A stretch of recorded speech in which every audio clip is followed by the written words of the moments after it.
Selamat malam semuanya, ya ini FTK edisi 24 Juni 2024. Seperti biasa, malam ini kita berikan update market, ISG, dan juga pembahasan saham-saham yang masuk di kolom komentar di FTK edisi 23 Juni kemarin. Ada beberapa yang masuk di kolom komentar, yang ini kita akan bahas nanti ya.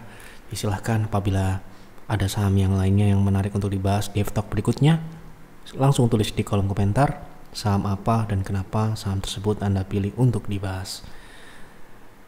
Kita mulai dari ISG. Hari ini ISG relatif tidak bergerak, hanya bisa dikatakan pergerakannya cenderung flat. Pergerakan hari ini hanya berkisar di 6914 sampai dengan 6880-an. Jadi bisa dikatakan ya tidak ada perubahan. Seperti yang kami sampaikan di Stoko yang sudah kami bahas kemarin, mungkin Anda sudah tahu bahwa potensinya adalah melanjutkan pullback ke 7000 sampai dengan 7020. Belum terjadi di hari ini, tetapi masih terbuka peluang beberapa hari ke depan untuk momentum pullback ini berlanjut. Oke, perlu diingat pullback ya, ini bukan uptrend ataupun reversal dari tren minor turun. Jadi tren minor turun, tren koreksi dari jangka panjangnya ini masih berjalan sampai dengan saat ini, bahkan saat terjadi kenaikan signifikan minggu lalu. Jadi perlu diingat, kenaikan yang terjadi sampai dengan 7020 itu merupakan kenaikan pullback. Kenaikan dalam proses turun, proses koreksi dari tren minor, tren turun minor ya. Gitu. Belum perlu kita update. Jadi kita langsung masuk ke pembahasan saham agar tidak terlalu panjang durasinya. Yang pertama ya, Pak, mohon review saham SPMA. Saham sudah turun banyak dan PBV sudah 0,3, namun ROE dan ROA sangat kecil. Apakah ini peluang untuk invest? Produknya mudah dijumpai penggunaannya. Terus terang ya mungkin Anda sudah tahu juga kalau kita nggak pakai book value ataupun P ratio dalam hal menentukan kelaikan investasi pada sebuah saham. Ya, kita melihat dari pertumbuhan dan profitabilitas. Kita akan tinjau sesuai dengan apa yang kami gunakan. Jadi tidak menggunakan book value ya. Gitu. Jadi sekarang ini pembahasan terakhir ini wave C, dan C-nya ini sudah lewat jauh. Kita gunakan jangka panjang. Sebelum kita lihat di technical, mari kita lihat sedikit bagaimana kenapa saham ini turun sampai dengan C-nya melebihi. Dari pembahasan terakhir ini mungkin sudah agak lama kita nggak bahas saham ini ya. Seperti yang Anda tahu bahwa kami selalu menggunakan acuan pertumbuhan yang konsisten ya, dimana kita melihat pertumbuhan itu yang baik adalah dari atas sampai dengan bawah. Pertumbuhan di atas tetapi tidak berlanjut ke bawah artinya ada terjadi penurunan efisiensi yang mengakibatkan profitabilitas yang turun.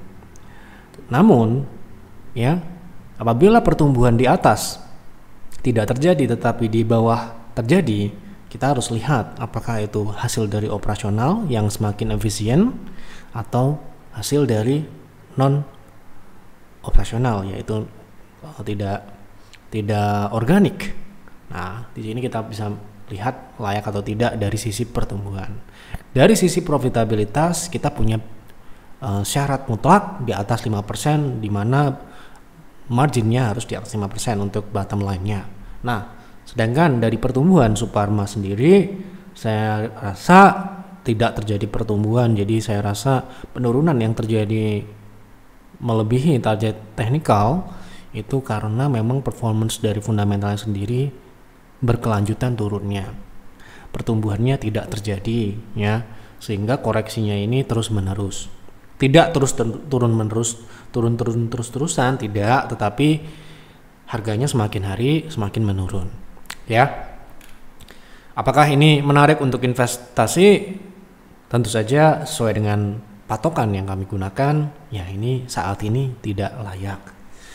Nah, bagaimana dengan profitabilitas? Apakah ini masuk ke kategori marginnya memenuhi syarat atau tidak? Seperti yang Anda lihat, di mana marginnya ini sangatlah tipis, ya.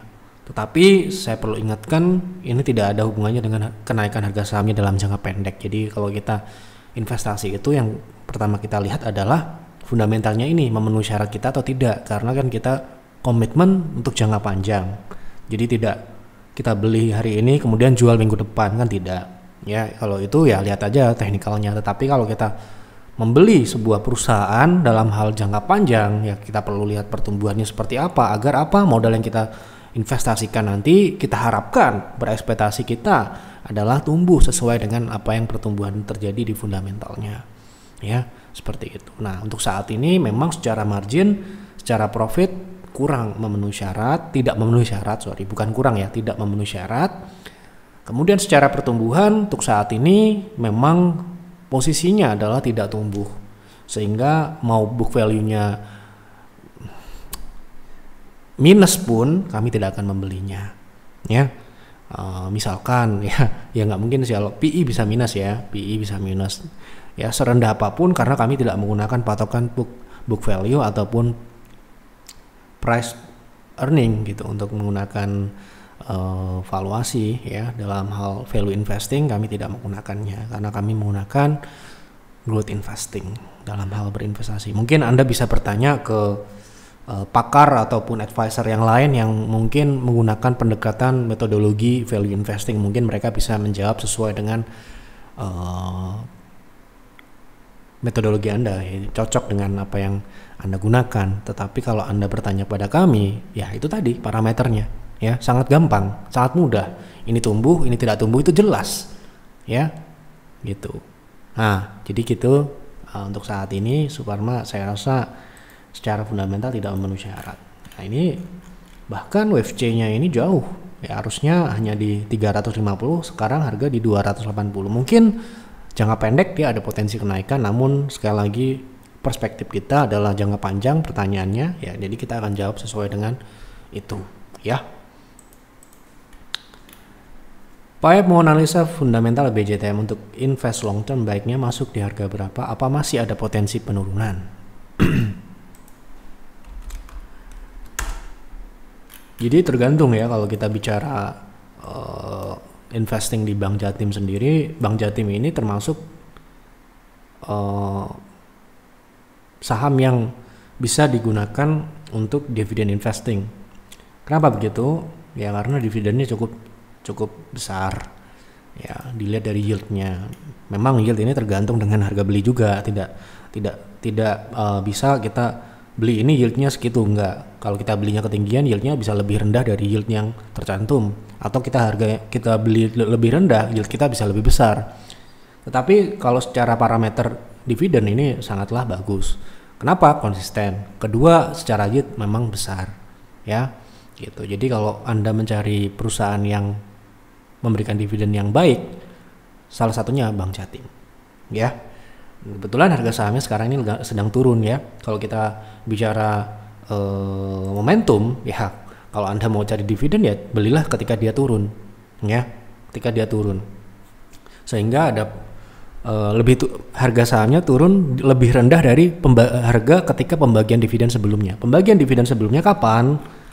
Itu ya, terakhir dia bagi dividen di bulan Februari dan juga bulan April Mei ya di tahun lalu, sehingga dengan dividen yang harga yang lebih rendah dari pembagian dividen di periode sebelumnya, ya dengan catatan ya kinerja lebih baik dari tahun lalu, artinya Anda sudah harusnya secara kasarnya Anda mendapatkan harga yang lebih rendah daripada harga ketika pembagian dividen di periode sebelumnya.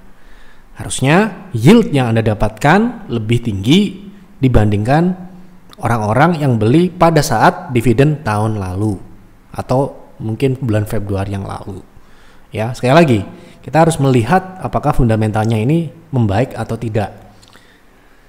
Kalau kita lihat dari kuartal 1 sementara ini yang ada di TradingView, ya, di sini terjadi peningkatan. Di sini sayang tidak ada angka pertumbuhannya, tetapi Anda bisa lihat angkanya 1,89 triliun di kuartal 1 2023, kuartal 2024 naik menjadi 2,05, artinya ada kenaikan yang bisa dikatakan cukup positif. Pertumbuhan ini berlanjut sampai dengan operasionalnya ya. Di sini terjadi peningkatan laba bersih ya dari 305 menjadi 309, tidak terlalu signifikan karena sekali lagi biasanya dividen stock biasanya memang pertumbuhannya memang cenderung lebih tipis dibandingkan growth stock ya. Ingat ya, itu harus kita harus melihat dari mana kita memilih saham itu sesuai dengan kita. Oh, saya sedang mencari perusahaan yang dividennya bagus ya, ini mungkin, tetapi kalau growth stock ini nggak cocok ya. Walaupun dengan harga yang turun saat ini mungkin saja Anda mendapatkan capital gain ya gitu. Nah, bagaimana dengan teknikalnya? Saya rasa sekarang ini harga yang cukup bagus untuk Bank Jatim, di mana kalau kita menarik trend line saat ini harga berada di dalam support, di area support trend line-nya ya. Kalau kita bicara trend line ini, misalkan ada terjadi diskon yang lebih besar, itu terjadi di 2020 di mana harga turun melebihi trend line ini, yaitu di 380 ya. Saat itu penurunan melebihi dari trend line, tetapi dalam beberapa waktu jangka pendek harga kembali ke atas uptrend line-nya. Nah, sekarang ini kebetulan berada di area support ya. Kalau Anda bisa dapat di harga saat ini pun itu sudah bagus. Apalagi kalau bisa turun ke bawah 500 itu lebih bagus lagi. Nah, kira-kira adakah potensi jangka pendek dia turun lebih dari 500? Nah, kita akan mengacu pada teknikal jangka pendek, ya kan? Gitu. Karena ya nggak apa-apa kalau kita melihat koreksi jangka pendek itu kita manfaatkan untuk beli gitu ya. Nah, secara area gitu ya, sebenarnya masih ada area sedikit di bawah 470-an. Yaitu bisa menjadi area bottom fishing kalau katakan kita dapat harga di situ, sangat bagus sekali. Dengan catatan tadi ya, kembali ke kinerja kuartal 1 itu berlanjut di kuartal kedua sampai dengan nanti kuartal 4. Sehingga dividen yang kita akan dapatkan ya lebih tinggi di masa yang akan datang. Ya. Gitu. Oke, jadi kalau untuk sekarang ini sedang mencari perusahaan yang dividen. Ini bulan Juli, besok kita akan upgrade sistem Peers dan Peer. Jadi nanti akan porsi dari dividen investing ini akan diperbesar ya. Kebetulan memang kita sedang mendapatkan banyak pilihan perusahaan-perusahaan yang seperti Bank Jatim itu. Ya, nantinya selain dapat capital gain, kita akan dapat yield yang besar dari beberapa perusahaan yang sekarang ini kita anggap layak invest dan harga sahamnya sedang diskon ya. Jadi bagi Anda yang pengen investing dan pengen dapat capital gain plus dividen ya tentunya, nah Anda bisa lihat nanti di Peer dan di Peers kira-kira bulan Juli. Makanya kan kita lihat IHSG masih bisa turun, kemungkinan besar kita akan dapat banyak saham dividen investing dan juga tentu saja perusahaan-perusahaan yang fundamentalnya layak ya gitu di Peer dan di Peers. Gitu ya, menurut saya seperti itu sih. Kalau Anda beda nggak apa-apa. Jadi ini tergantung ya. Kalau Anda mencari dividen, Bank Jatim ini saat ini menurut kami relatif berada di harga yang cukup bagus untuk dibeli secara bertahap, gitu ya. Tolong analisa brand potensi teknikal setelah lepas dari FCA Pak, TRIMS Pak Yev. Oke. Teknikal ya berarti ya. Kita akan lihat potensi teknikal jangka pendek. Kemarin setelah terjadi penurunan beberapa kali ya secara berjilid-jilid ya, terus belum dibuka, dia belum keluar dari full option, brand ini sudah balik naik ke atas trend line lagi. Artinya memang trend line ini memang berusaha untuk dipertahankan ya. Kita tahu bahwa tren ini harus dipertahankan, kalau tidak dia bisa ke bawah lagi gitu ya. Maksudnya turun lebih dalam. Target terakhir kita di 5.200 tidak tercapai, hanya turun di 5.400-an. Ya, sedikit lagi target turun kita tercapai, tetapi sayangnya sekali lagi kita tidak bisa mendikte ya, kita hanya bisa memperkirakan.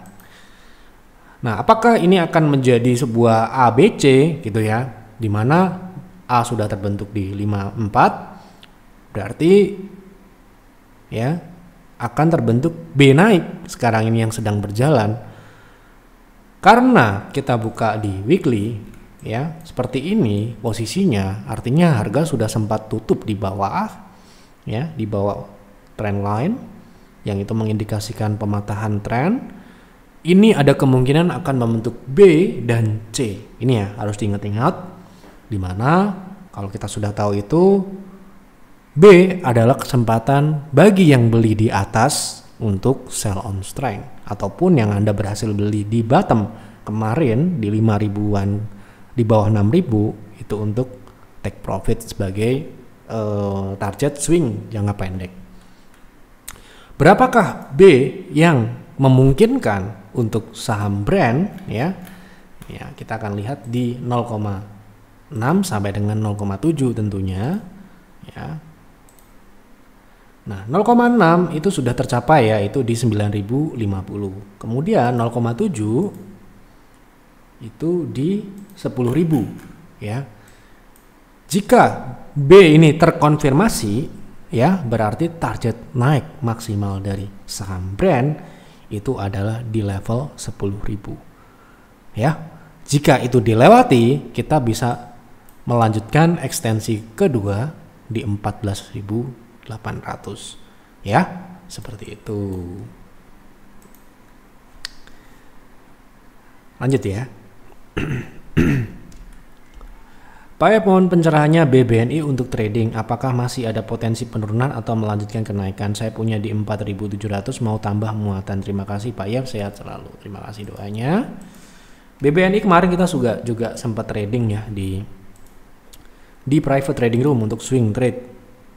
Kita dapat di harga berapa? Sebentar saya cek dulu ya. Tapi sudah kita jual ya kemarin. Sekarang posisi BNI di 4.500 ya. Tepat di harga jual kita ya. Jadi memang ya kita hanya swing ya. Untuk saham BBNI kemarin kita beli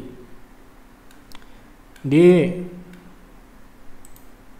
4.300 ya. Nah, kalau kita beli di harga sekarang ini kan nggak mungkin, karena ini adalah target jualan kita ya, gitu. Jadi kita sudah jual posisinya. Bagaimana potensi kelanjutan dari saham BN ini? Apakah masih bisa naik ke TP2? TP2-nya ada di 5.000 ya. Dengan posisi di 4.700, kalau mau nambah ini tergantung juga sebenarnya. Di 4.700 itu Anda punya berapa banyak, berapa PV gitu ya, bukan lot ya, berapa PV Anda alokasikan di situ, sehingga worth it atau tidak untuk ditambah di harga sekarang, karena sekarang harganya lebih rendah, itu tergantung dari situ. Nanti akan kita dapatkan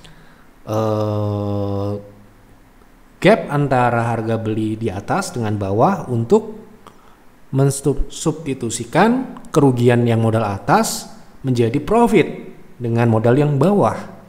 Ya, jadi pentingnya kalau Anda berkonsultasi dengan kami adalah menyampaikan berapa alokasi yang sudah Anda belikan di saham tersebut, agar kita bisa mengkalkulasikan berapa banyak di harga saat ini yang misalkan kita bisa beli. Agar apa? Agar profit yang kita dapatkan dari modal bawah itu bisa mengcover atau bisa mensurpluskan kerugian yang modal atas. Ini ya kita perlu berikan pemahaman. Jangan kasih tahu lotnya, nggak perlu, karena kita nggak tahu Anda berapa banyak lot itu dampaknya terhadap portofolio Anda. Jadi ini yang perlu kita dapatkan inputnya sebelum memberikan saran. Ya, ini nggak sembarangan memberikan saran nambah dan sebagainya. Kita harus tahu dulu berapa banyak Anda punya. Berapa banyak ini bukan lot ya, atau juta atau miliar, bukan, tetapi berapa persen Anda sudah belikan di saham ini. Ini mengedukasi member-member baru yang berkonsultasi yang masih pakai lot, mungkin pakai lot, pakai rupiah. Salah, konsultasinya harus dalam PV ya, agar perhitungan kami lebih mudah dan cepat dan lebih akurat ya.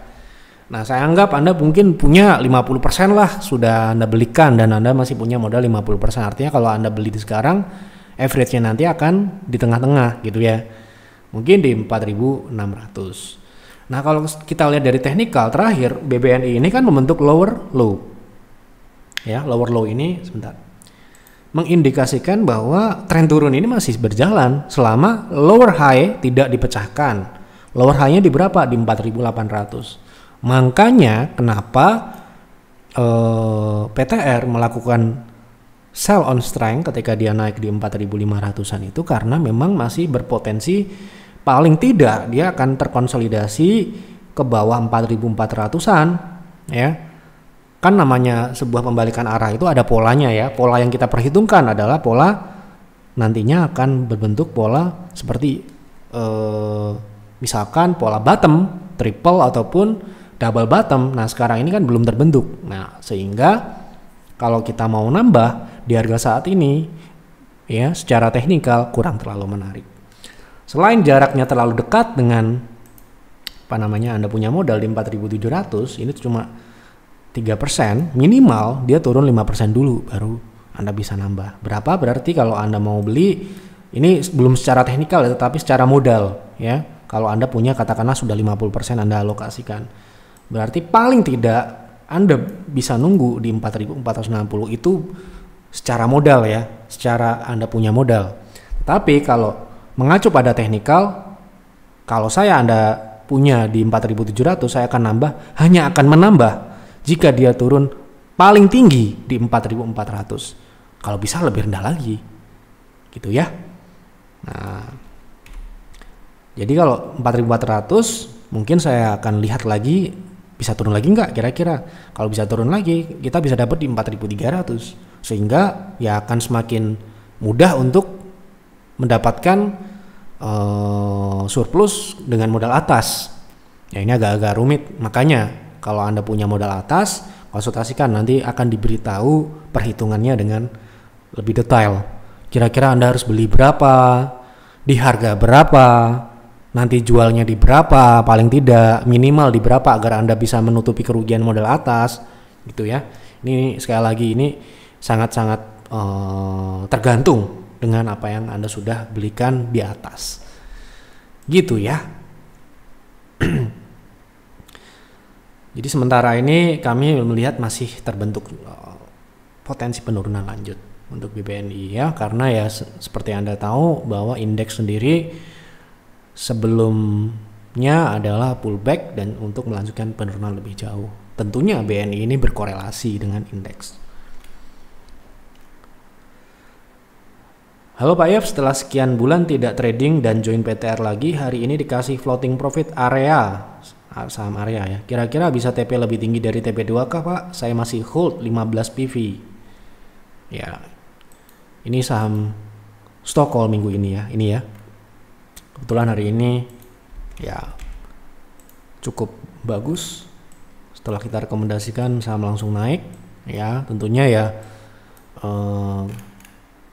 seperti ini ya rezeki ya, karena sekali lagi kalau kita melihat potensi IHSG itu masih pullback, berarti saham-saham small caps seperti saham ini, saham area ini tentunya akan lebih menarik ya kalau kita bandingkan dengan BNI yang mungkin naiknya tidak sebesar saham ini ya secara persen gitu ya. Apakah ini masih bisa naik lebih tinggi dari TP2? Sebentar saya cek dulu karena saya juga nggak hafal. Apakah TP2-nya ini sudah tercapai atau belum juga saya tidak tahu. Ya, makanya kita cek dulu. TP2-nya adalah 185, sedangkan harga sekarang ini sudah naik di 184. Apakah ini masih bisa naik lebih jauh dari ini? Kemungkinan besar iya. Ada 200 sampai dengan 204. Ini adalah target ekstensinya.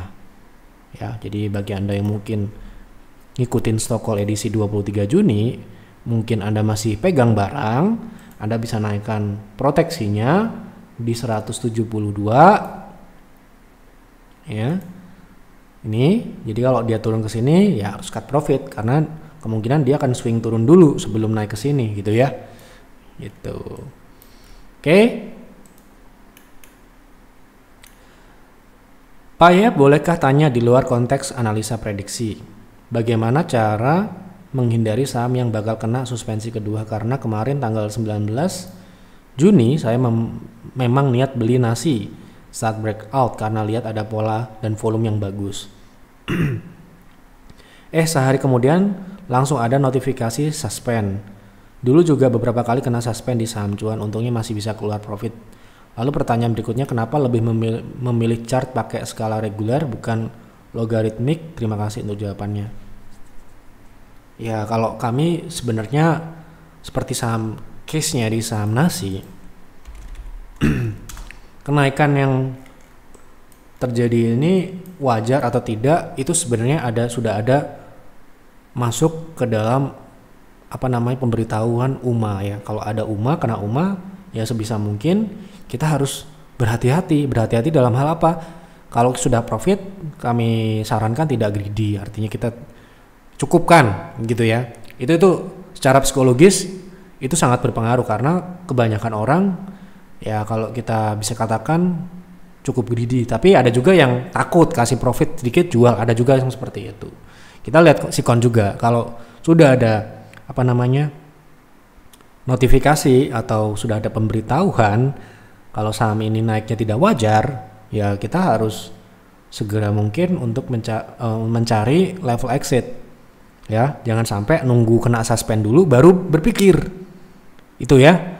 Jadi ya sekarang ini memang serba susah sih ya kalau kita bicara, kita trading pastinya cari saham-saham yang seperti saham tadi, seperti saham area yang naiknya signifikan, tapi kadang-kala bisa kena suspend. Makanya kita harus, namanya trader, kita full dimonitor ya, kita harus update terus informasinya, apakah saham kita ini sudah kena radar UMA atau belum ya. Itu perlu kita waspadai karena sekarang ini ada FCA gitu ya.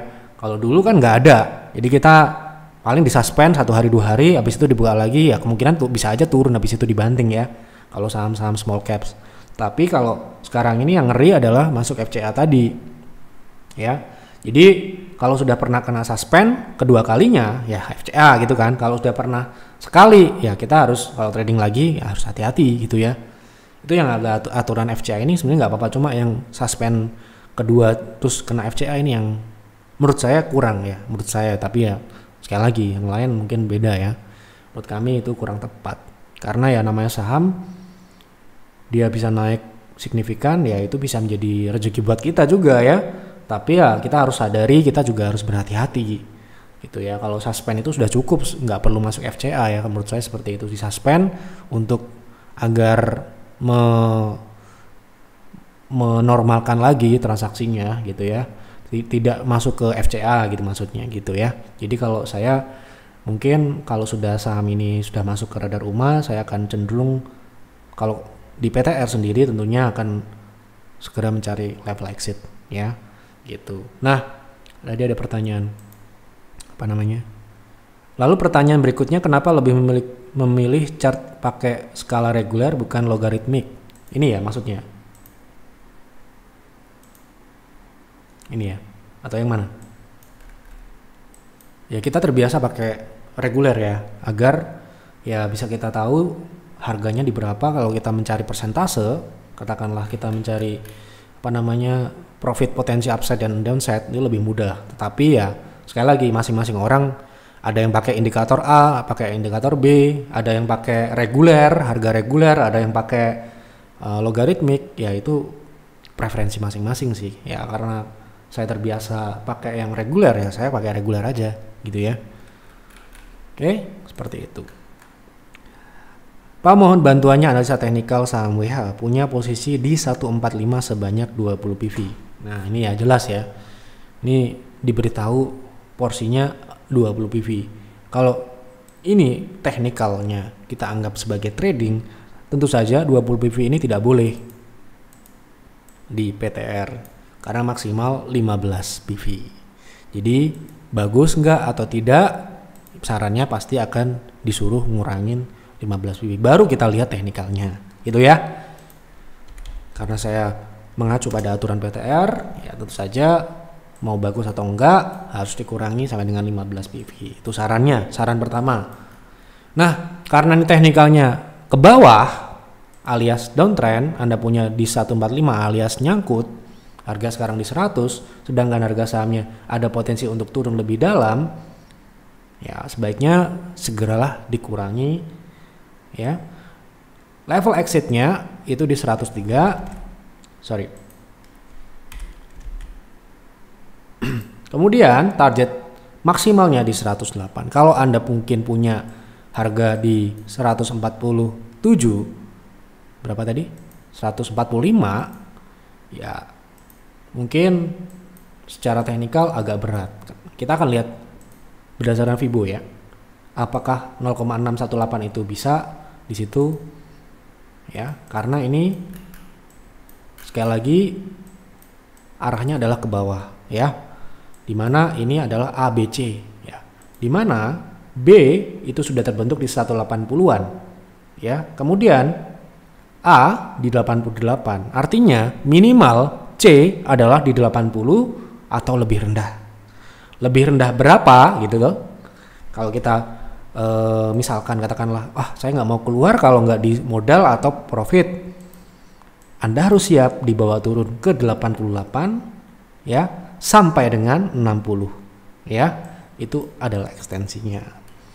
Mungkin bisa lebih rendah dari itu, mungkin saja, karena dalam jangka panjang trennya adalah tren turun seperti ini.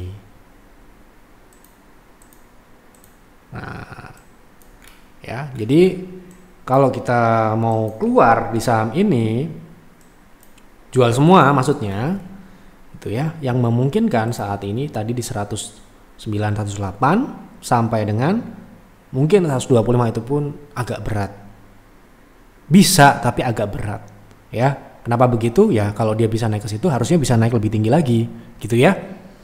Nah, dengan 20 PV kalau saya dia akan segera jual untuk ditukar ke saham yang lain. Ini udah mohon maaf bukannya apa-apa ya. Ini sudah kesalahan yang jauh sekali ya. Harusnya ya kalau kita pakai aturan PTR ya 5% harus dibuang kiri gimana pun caranya ya. Dimanapun dia punya chart 5% pasti dibuang kiri, itu sudah pasti ya, fix gitu ya. Jadi nggak boleh apalagi punya modal sebanyak ini sampai nyangkut sedalam itu ya. Jadi tidak mungkin itu terjadi di PTR. Tapi sekali lagi kalau Anda investing ya itu beda cerita ya, karena Anda tanya teknikal, saya akan jawab dengan perspektif private trading room ya, swing trade. Sekarang swing yang berjalan adalah swing turun, masalahnya itu. Oke, kita lanjut ya. Halo Pak Yev, agro apakah masih downtrend secara jangka pendek, kira-kira bagaimana, apakah bisa ditradingkan? Oke. Pertanyaannya adalah trennya, lalu bisa ditradingkan atau tidak?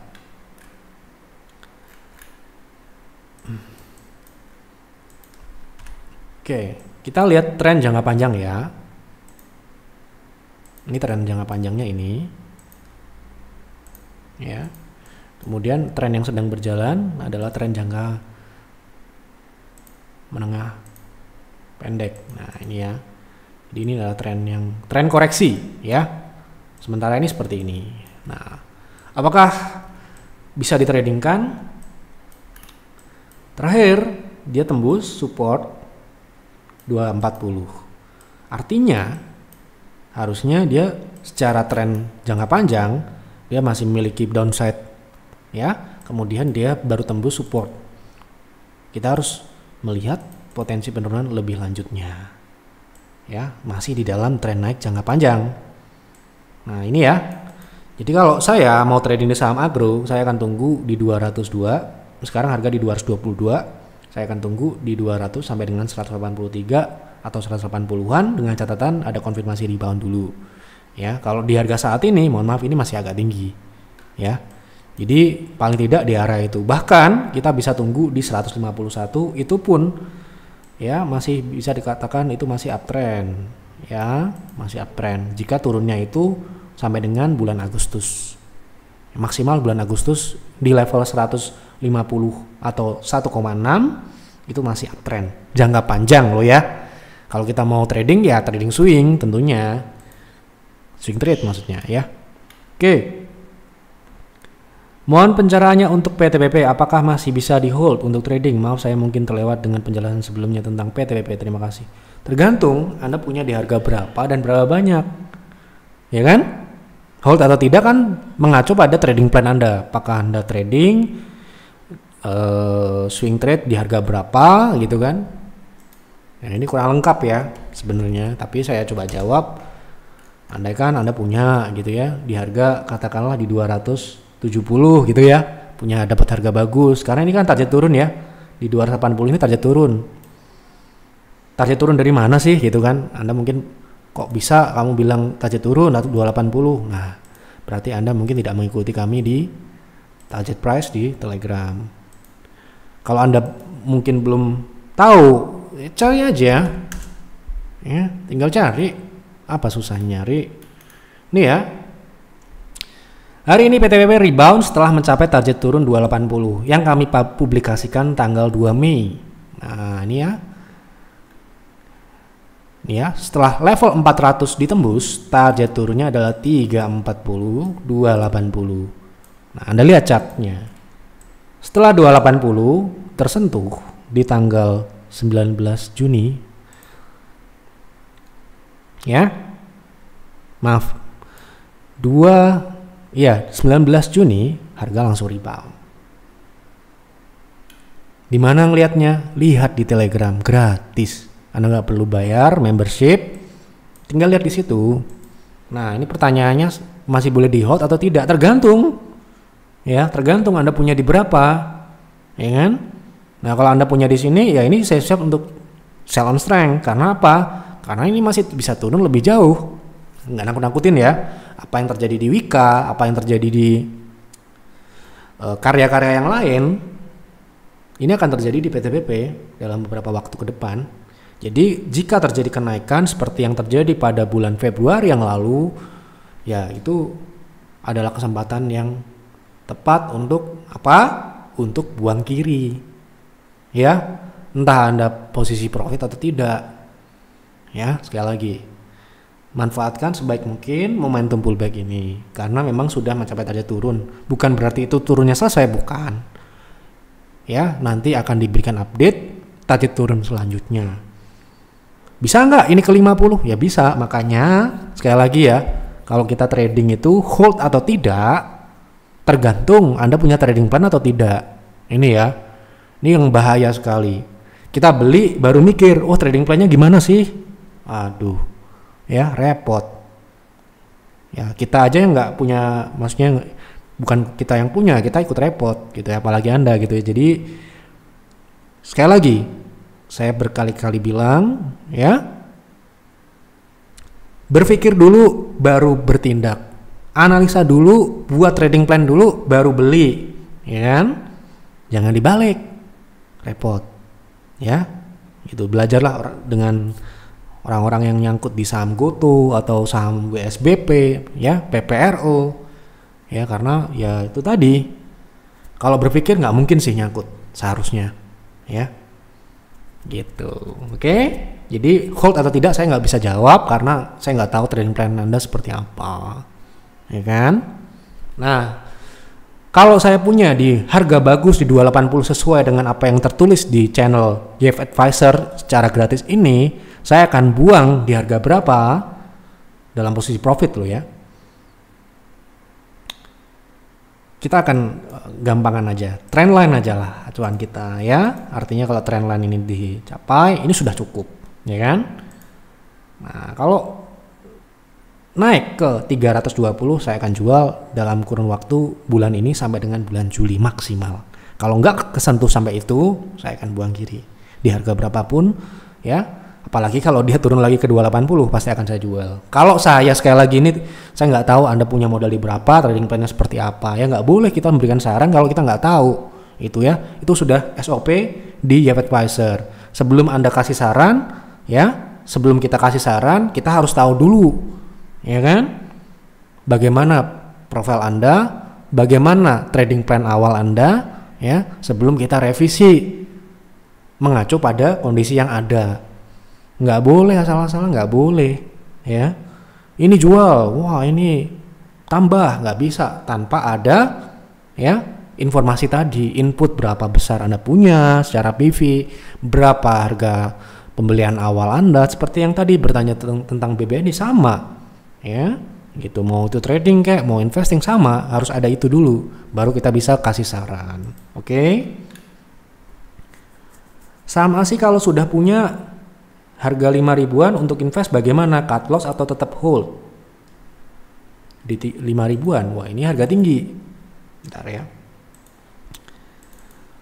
Seperti yang sudah saya sering kali bahas, Anda cari di Advisor, ketik aja ASI. Ya, saham ini dalam jangka panjang gitu ya, akan mudah untuk turun ke bawah 4.000. Ya, kita punya target di 3.500. Bisa lebih rendah dari itu? Bisa.